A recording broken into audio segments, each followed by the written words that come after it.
Hello everyone, welcome back to the channel. In this video, I'll show you how to use the Q&A feature in Google Meet and explain why the option may not appear in some Google Meet accounts.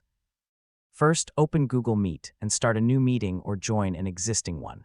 Normally, the Q&A feature is available from the Activities section at the bottom of the meeting window. If you can see the Activities icon, click on it and then select Q&A from there. You can turn on Q&A, allow participants to ask questions, and manage all submitted questions during the meeting. However, if the Activities option is not available, don't worry. This usually means that the Q&A feature is not supported on your current Google account.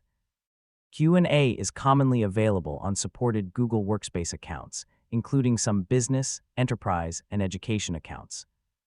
When the feature is available, participants can submit questions, and the meeting host can pin important questions, hide unwanted questions, or remove them completely. This feature is especially useful for online classes, webinars, presentations, and large meetings. So if you do not see the Activities or Q&A option, the feature is simply unavailable for your account at the moment. That's how Q&A works in Google Meet. Thanks for watching this video.